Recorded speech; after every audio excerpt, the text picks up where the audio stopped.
દર્શક મિત્રો, આજે આપણે એક એવા બેન જોડે વાત કરવા માટે જઈ રહ્યા છે કે જેમને શરીરમાં ઘણી બધી સમસ્યા હતી અને આજે બહેનોને ખાસ કરીને ઘણી બધી સમસ્યાઓ થાય છે અને એ બહેનોને એનું જો પરિણામ ન મળે, મતલબ કે સારું ન થાય, તો એની પૂરી જિંદગીની અંદર એ સહન કરવાનું આવે છે અને એના કારણે એ બેનને પછી જીવન પ્રત્યે નફરત પણ થઈ જતી હોય. તો આપણે આજે આ બેન દ્વારા એમની વ્યથાઓ સાંભળીએ અને એમનું ઉકેલ કેવી રીતે મળ્યો એ પણ આપણે સાંભળશું. તો સૌથી પહેલા તમારો પરિચય આપો. શું નામ છે તમારું? મારું નામ પ્રીતિબેન પંકજભાઈ પટેલ.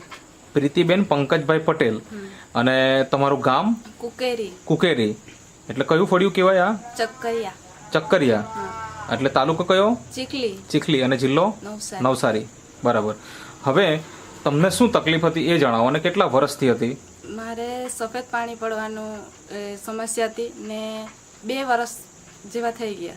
2 વર્ષથી તમને સફેદ પાણીની સમસ્યા હતી. હા. તો એનાથી તમને શરીરમાં શું થતું? કેવી તકલીફો થતી? હાથ પગ બહુ દુખે. હાથ પગ બહુ દુખે? હા. પછી એનાથી રિએક્શન થઈ જતું. તો એકદમ મગજ બી એમ ચીડચીડિયું બની જતું. બરાબર. તો આ રીતના તમને તકલીફ કેટલા સમયથી? છેલ્લા 2 વર્ષથી. તેની કોઈ સારવાર તમે કશે કરાવેલી કે નહીં કરાવેલી? હા, ડોક્ટરને બતાવેલું ને. તો ક્યાં બતાવેલું? વાસ્તા બતાવેલું, ચીખલી બતાવેલું.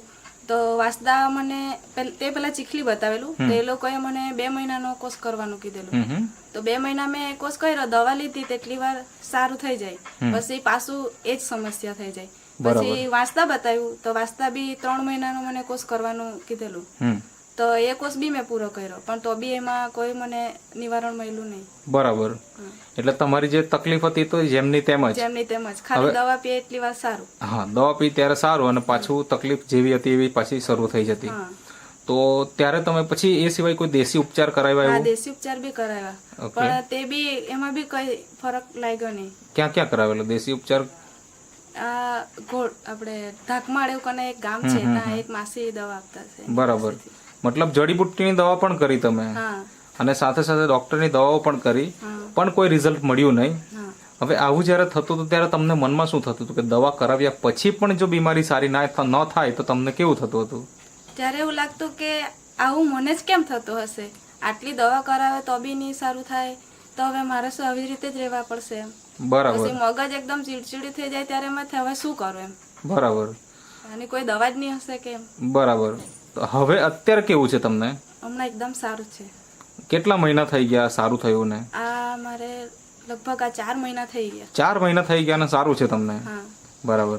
તો એ સારું કઈ રીતના થયું એ થોડી વાત કરો. કઈ પ્રોડક્ટ આપી, થોડીક માહિતી આપો. નેચરામોર. ઓકે. આ ન્યુટ્રીલિવર. આ નેચરામોર છે, જે નેટસપ કંપનીની પ્રોડક્ટ છે, જે બહેનો માટે સ્પેશિયલ પાવડર છે. અને આ એક વુમન વેલનેસ અને એની સાથે છે ન્યુટ્રીલિવર. આટલી પ્રોડક્ટ તમે વાપરી, કઈ રીતે વાપરતા તમે? સવાર સાંજ 1 ચમચી ગરમ પાણીમાં પીવાનું. અને સવાર સાંજ 1 ચમચી ગરમ પાણીમાં પાવડર મિક્સ કરીને લેતા? દૂધ સાથે કે પાણી સાથે? પહેલા પાણી સાથે લીધું, પછી દૂધ સાથે ચાલુ. ઓકે. અને કેપ્સ્યુલ એની સાથે લઈ લેતા? તો એ રીતના તમે 2 ટાઈમ લેતા અને તમને જે તકલીફ હતી એ કેટલા દિવસ પછી તમને ફાયદો દેખાવાની શરૂઆત થઈ? 1 મહિના પછી. 1 મહિના પછી તમને એકદમ સારું થવા લાગ્યું? બરાબર. તો હવે 4 મહિના થઈ ગયા ને વાપરો છો ને? અત્યારે હાલમાં વાપરો છો કે બંધ કરી દીધું? વાપરું છું. અત્યારે તમે વાપરો જ છો.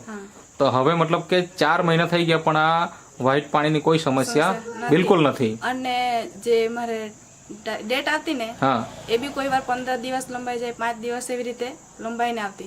તો હવે એકદમ રેગ્યુલર થઈ ગઈ. બરાબર. એટલે એની સાથે જે બીજી એક સમસ્યા હતી માસિક ધર્મની, એ રેગ્યુલર આવતી નહીં, તો એ પણ હવે બરાબર રેગ્યુલર થઈ ગયું. તો મતલબ કે તમને 2 ફાયદા થઈ ગયા અને એની સાથે જે શરીરમાં જે બીજી તકલીફો થતી એમાં પણ ફાયદો થઈ ગયો. તો આજે બહેનોને ખરેખર આવી સમસ્યા દિન પ્રતિદિન વધતી જાય છે. કેમ? તો કે આપણો ખોરાક પહેલાને જેવો રહ્યો નથી, એટલા માટે. તો આવી દરેક બહેનોને તમારે શું સલાહ આપવું છે? મારે એ જ સલાહ આપી છે કે જો તમે આવી રીતે હોય ને તો આ લેવા જેવી છે દવા એમ. બરાબર. તમને દવાખાનામાં રિઝલ્ટ ન મળ્યું હોય તો આ તમે લેવ તો તમને ફરક લાગશે જ. તો તમે જે ઇન્ટરવ્યુ આપ્યો તે બદલ તમારો ખૂબ ખૂબ આભાર. Thank you.